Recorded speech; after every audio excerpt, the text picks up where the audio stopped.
জনতা উন্নয়ন পার্টিতে যোগ দিলেন ফিরহাদ হাকিমের প্রাক্তন জামাই। হুমায়ুন কবিরের দলে যোগদান ফিরহাদের প্রাক্তন জামাই ইয়াসিন হায়দারের। রেজিনগরের সভায় দলের পতাকা তুলে দেন হুমায়ুন কবির। আমার নিজস্ব সত্তা আছে, প্রতিক্রিয়া ইয়াসিন হায়দারের।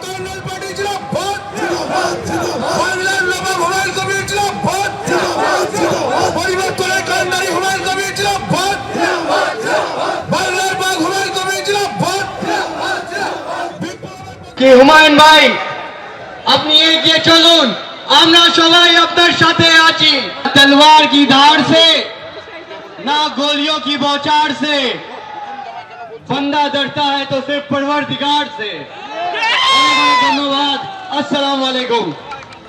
বাজেট অধিবেশনে যোগ দিতে যাওয়ার আগে দিল্লিতে অভিষেক বন্দ্যোপাধ্যায় অমিত শাহর এই আক্রমণের জবাব দিয়ে কি বলবেন কলকাতা বিমানবন্দরে দাঁড়িয়ে দেখুন। যাকে পাশে বসিয়ে বলছে সেই তো সব থেকে বড় দুর্নীতিগ্রস্ত। যাই হোক, এগুলো প্রতি মাসে উনি একবার করে আসছেন এখন, যেহেতু নির্বাচন সামনে রয়েছে।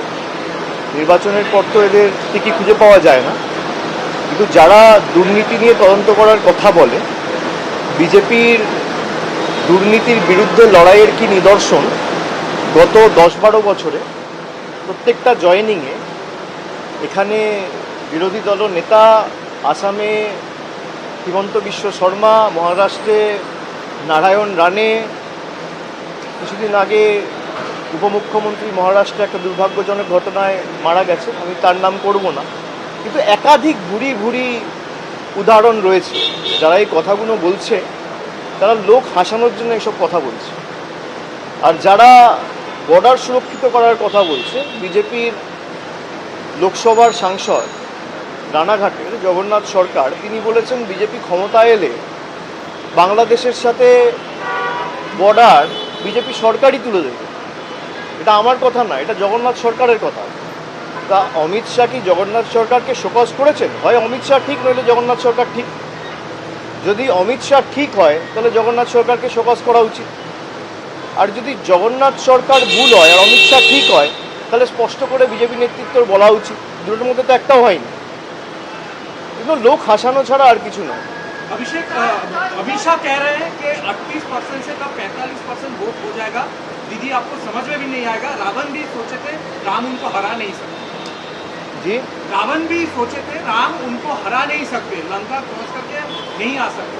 अमित शाह ऐसा कह रहे हैं। भाई वो तो पिछला बार भी कहे थे कि 200 पार होंगे। जब लोकसभा के चुनाव था तब भी देश के प्रधानमंत्री खुद बोले थे कि सबसे अच्छा प्रदर्शन हमारा बंगाल से होंगे। उसके बाद आपने देखा बहुत सारे एग्जिट पोल्स में भी बंगाल में 42 सीट्स में 30 सीट 32 सीट बीजेपी को दिया गया था। जब बैलेट बॉक्स खुला तब आपने देखा बाजी पलट गया। तो वो प्रेडिक्शन करेंगे, ये केडर को मोटिवेट करने के लिए एक उनका तरीका है, एक प्रयास है, वो करे, उसमें कोई दिक्कत नहीं है। लेकिन मैंने जो बोला है कि आप कुछ भी कर लो, बंगाल में तृणमूल को आप वीक नहीं कर पाओगे, क्योंकि आपने 5 साल 7 साल 10 साल में आप हर बार आते हो। हम लोग जा रहे हैं रिपोर्ट कार्ड लेके, आपका रिपोर्ट कार्ड आप बताइए ना, बंगाल के लिए आपने क्या किया। भाई अगर देश का गृह मंत्री आता है या देश का प्रधानमंत्री आता है, बंगाल के लोग तो खास करके जो बंगाल में रहते हैं वो तो यही चाहेंगे कि हमारे लिए क्या किया उसके रिपोर्ट कार्ड बताएं। भाई आपने कितना लोगों को घर दिया, कितना लोगों को रास्ता दिया, कितना लोगों को पानी दिया, कितना गांव में रास्ता बनाया, कितना पानी का प्रोजेक्ट में जल जीवन मिशन में आपका जो पैसा है वो आपने कितना छोड़ा, वो सब लेके तो कोई बात नहीं है, खाली घुसपैठ। भाई घुसपैठ का नमूना क्या है? अमर्त्य सेन। घुसपैठ का नमूना है झूलन गोस्वामी। घुसपैठ का नमूना है मोहम्मद शामी, दीपक अधिकारी। जो बीजेपी के नेता अमर्त्य सेन को नहीं छोड़ते हैं, हमारे यहाँ पे जो रेवोल्यूशनरीज है उनको नहीं छोड़ते हैं, उनसे आप क्या ही आशा रखिएगा। আজকে মতুয়ানি একই কথা বলছেন যে ভয় পাওয়ার কোনো কারণ নেই। 10 লক্ষ কোটি টাকা বাংলা সরকারকে দিয়েছে, কোথায় গেল সেটা? প্রকাশ করুক, শ্বেতপত্রটা প্রকাশ করুক। 10 লক্ষ কোটি টাকা কি খাতে দেওয়া হয়েছে? আর গত 10 বছরে, বিশেষ করে বিজেপি যবে থেকে ক্ষমতায় এসছে 2014 থেকে 2026 12 বছরে বাংলা থেকে তারা কত টাকা নিয়ে গেছে? আমি 7 বছরের একটা পরিসংখ্যান আপনাদের দিয়েছি, সেখানে আমি মানে অর্থবর্ষ ভেঙে ভেঙে ফিনান্সিয়াল ইয়ার ধরে ধরে আপনাদের বলেছি যে গত 7 বছরে বিজেপি বাংলার মাটি থেকে ডাইরেক্ট এবং ইনডাইরেক্ট ট্যাক্সের মাধ্যমে, ইনকাম ট্যাক্স জিএসটির মাধ্যমে আমাদের বাংলা থেকে খালি 6.5 লক্ষ কোটি টাকা নিয়ে গেছে। আমি তো তথ্য পরিসংখ্যান সামনে রেখেছি। আপনি কোথায় কত টাকা দিয়েছেন, আর 2021 নির্বাচনে আপনি হারার পর বাংলার কটা লোককে বাড়ি দিয়েছেন, কটা গ্রামীণ রাস্তা করেছেন, আর কটা 100 দিনের জব কার্ড হোল্ডারের ডাইরেক্ট ব্যাঙ্ক অ্যাকাউন্ট করে আপনি ব্যাঙ্ক অ্যাকাউন্ট ট্রান্সফার করে তাদের অ্যাকাউন্টে টাকা পৌঁছেছেন, আপনি শ্বেতপত্রটা প্রকাশ করুন। 10 লক্ষ কোটি না, আমি বলছি 5 বছরে এই 3-4টে কাজ যেটা বললাম, 10 পয়সার হিসাব বিজেপি দিন। তারা 10 লক্ষ কোটি টাকা বলছে, তো আমি 10 পয়সার হিসাব চাইছি যে 21 থেকে 26 আপনি কটা 100 দিনের জব কার্ড হোল্ডারকে, যারা আবাস যোজনার প্রকৃত প্রাপক, অ্যাকচুয়াল বেনিফিশিয়ারি, যাদের আবাস প্লাস তালিকায় নাম ছিল, কজনকে ক পয়সা দিয়েছেন? 60% টাকা দেওয়ার কথা কেন্দ্র। আপনি গ্রামীণ রাস্তায় ক পয়সা দিয়েছেন গত 4-5 বছরে? আপনি আবাসে কত টাকা দিয়েছেন গত 4-5 বছরে? তালিকা প্রকাশ করুন না। মানুষের জলের টাকা এরা আটকে রাখে। জল জীবন মিশনে প্রায় 2525 কোটি টাকা এই বছরে আটকে রেখেছে, জল দেয় না। এসআইআর নিয়ে যতই বিরোধ দেখান, এসআইআর হবে, নিয়ম মেনেই হবে, এবং মতুয়া নিয়ে আপনারা ভয় দেখানোর চেষ্টা করছেন, তাদের ভয় পাওয়ার কোনো কারণ নেই। একই রেফারেন্সে দুটো কথা উল্লেখ করছেন। আরে ওদের নেতারাই তো বলেছে মতুয়া ভাইদের যদি নাম বাদ দেয় বাদ দেবে। তৃণমূলকে আক্রমণ না করে বিজেপি আগে ডিসিপ্লিনারি অ্যাকশন, যে বিজেপির সাংসদরা মতুয়ার বিরুদ্ধে কথা বলে, মতুয়াকে ভয় দেখাচ্ছে কে? শান্তনু ঠাকুর, অসীম সরকার। বাংলায় কে বলেছিল এসআইআর ঘোষণা হওয়ার আগে যে 1 কোটি লোকের নাম বাদ যাবে? তা মানুষকে ভয় দেখাচ্ছে কে? তৃণমূল তো বলেনি।